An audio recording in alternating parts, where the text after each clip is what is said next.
Hi, welcome back to the program Be the Change, a program well designed for myself and my team to inform you of your true identity, to inspire you to take actions for change, and of course, to transform you into an instrument of change.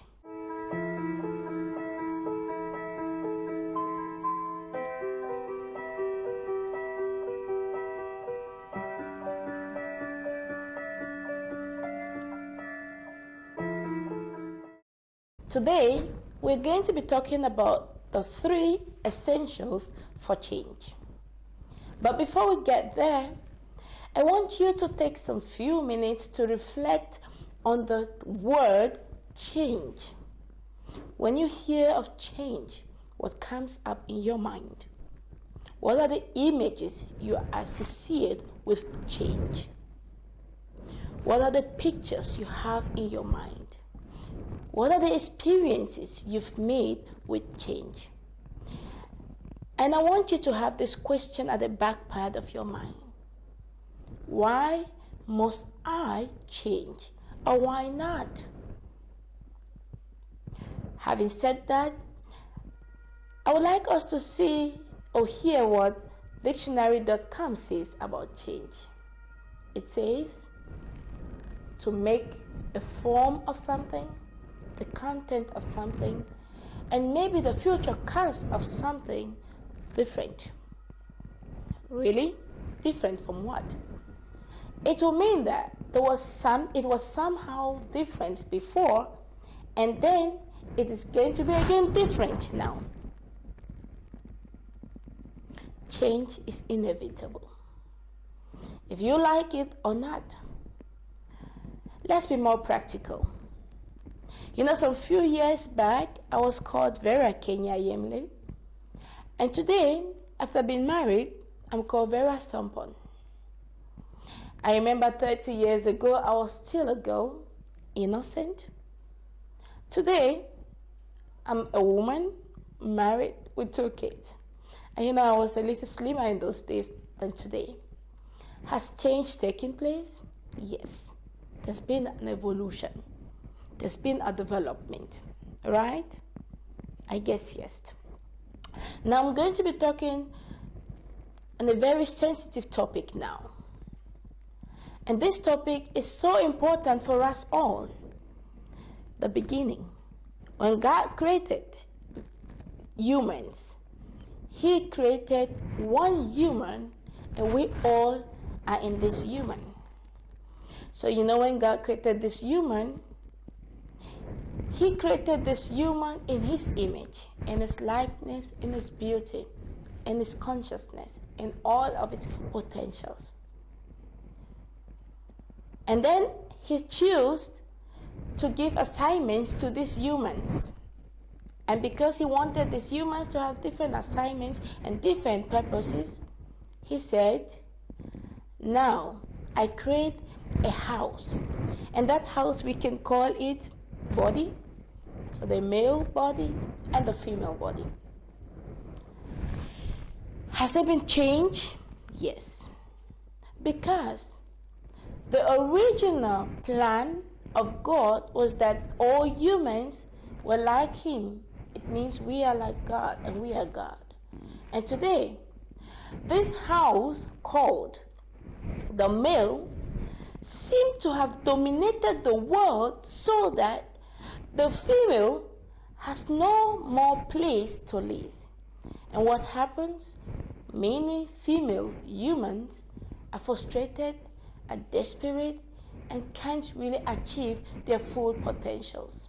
Has there been a change? Yes. Because the original plan of God was that the humans, be it the male or the female, looks like Him, speak like Him, have its full potentials, and live like Him. And so, because of one reason or the other, there's been a change. Has there been a change there? Yes. I'm very sure you can recognize that. Maybe in your community, where you come from, your religion, where you come from, whatever culture, you must have recognized there's been a change. It's just a point for you to reflect. question of the day. What makes it so difficult for us humans to change the habit we have gathered, we have carried in the past years, despite the fact that it ruins our lives? What makes that change so difficult? Now here comes my 3 essentials for change.